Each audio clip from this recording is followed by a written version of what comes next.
आत्मैक्यतां ज्ञाननिधौ निमग्नौ ब्रह्माण्डभाण्डोदरवर्तमानान् अद्वैतसिद्धान्तप्रदाततां वरं ते शंकराचार्य नमामः। भारत माता की। इस संपूर्ण आयोजन के सूत्रधार राजस्थान राज्य के राज्य मंत्री मदन दिलावर जी, बागेश्वर धाम, आप सभी सम्मानीय संत, उपस्थित समस्त जनता जनार्दन,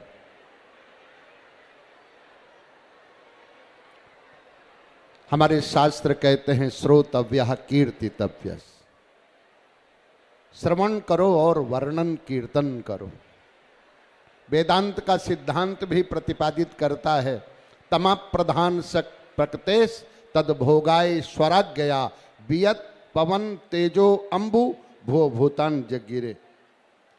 भगवान ने इन पंच महाभूतों को संकल्प से प्रकट किया। आकाश, आकाशाद वायु, वायु अग्निर, अग्निरापा, आपा भुआ। सबसे पहले आकाश, आकाश का शब्द विषय हुआ, उसका ज्ञानेन्द्रिय श्रोत इंद्रिय है, उसका कर्मेंद्रिय वाक इंद्रिय है। इसलिए पहला कार्य शास्त्रों का श्रवण करो और भगवान के नाम का वर्णन कीर्तन करो। स्मर्तव्य है, स्मरण करो। ध्येया, ध्यान करो।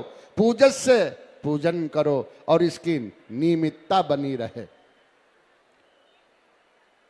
हमारे सब जितने जगत के प्राणी हैं, इस समस्त जगत के प्राणियों में हम सभी के अंदर जितने पंच महाभूत स्थित हैं, हम सबके शरीर से अलग हैं।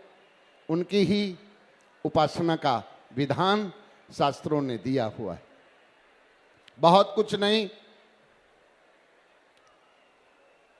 ये सारी सृष्टि उस नाम का ही आश्रय लेकर के पार होती है।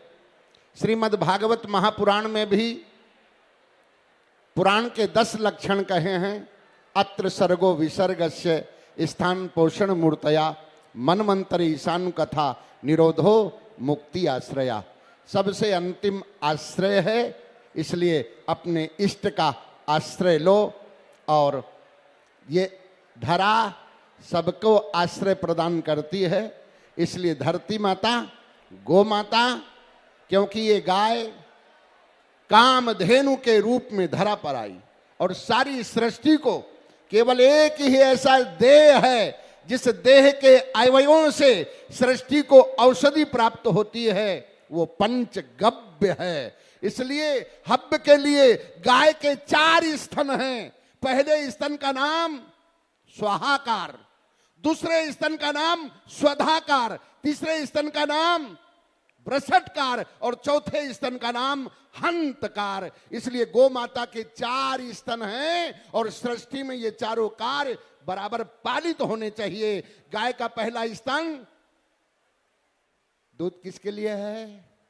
स्वाहाकार के लिए, देवताओं के लिए। देव कार्य स्वाहा। इसलिए गाय के इन 4 स्तनों का पहला स्तन जिससे स्वाहाकार हो, दूसरा स्तन जिसके द्वारा स्वधाकार हो, तीसरा वृषटकार हो और चौथा हंतकार हो। इसलिए आवश्यक है सृष्टि में उसकी वृद्धि के लिए समय समय पर प्रकृति में अनेक गुण दोष उभरते रहते हैं।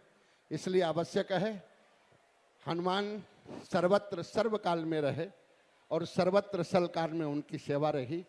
इसलिए हनुमान जी का आश्रय सतयुग में, त्रेता में, द्वापर में और इस कलयुग में मोंत्रमान के रूप में सब लोगों को हनुमान जी आश्रय दिए हुए हैं। चिरंजीवों में श्रेष्ठ ऐसे औषधि प्रदाता दुनिया के समस्त प्राणियों को यहाँ की राम की सेवा में जिन्होंने अपने आप समर्पण किया।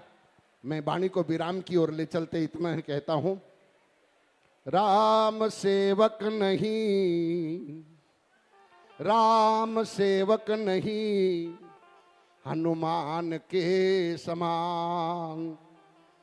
राम सेवक नहीं, हनुमान के समान।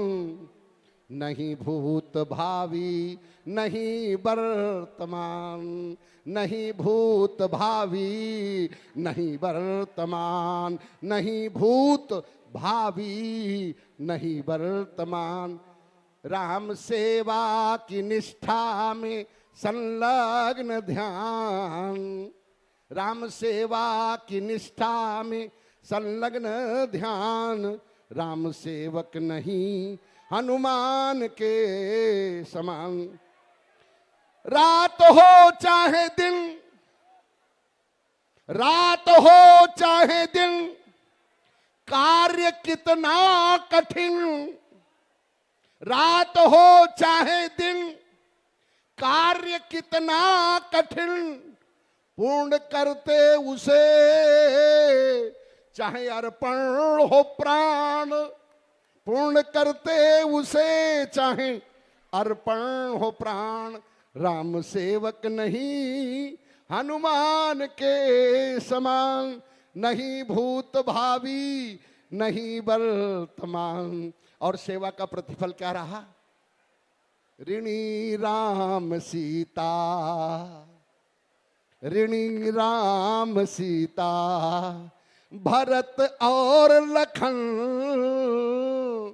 ऋणी राम सीता, भरत और लखन, फिर भी नहीं इनको कुछ भी गुमान। फिर भी नहीं इनको कुछ भी गुमान। सेवस साधु पुरुषान जयंत तृष्णाम। ऐसे महापुरुष, ऐसे साधु पुरुष, हनुमान जी की सेवा जिसने की उसका मनोरथ सदैव सफल हुआ। मैं राजस्थान के इस पावन रामगंज मंडी कोटा ग्रामीण के इस परिक्षेत्र के आप निकट और दूर से पधारे हुए सभी श्रद्धालुओं को, ये धरती पहली गाय के लिए है। इसलिए गाय के लिए, क्योंकि गाय के रूप में ही धरती रूप धारण किया था। परीक्षित जी ने जिस समय कल्कि को गाय और बैल, गाय पृथ्वी थी, धर्म वृषभ बैल था, इसलिए आज धरती और बैल, गाय और बैल ये बहुत सताए जा रहे हैं। इसलिए याद कीजिएगा, सताने वाले लोगों को से इनको बचाने की जरूरत है।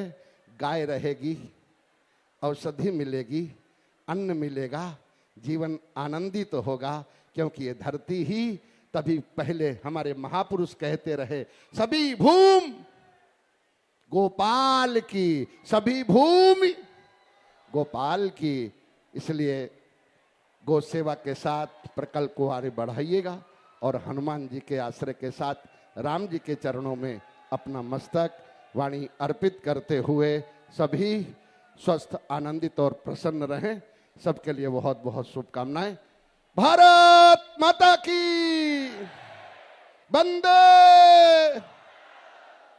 गायों की हिंसा से उनकी रक्षा हो सके, इसलिए सर्वत्र, राजस्थानी नहीं पूरे भारत में हमारा गोवंश सुरक्षित हो, इसके लिए आप सब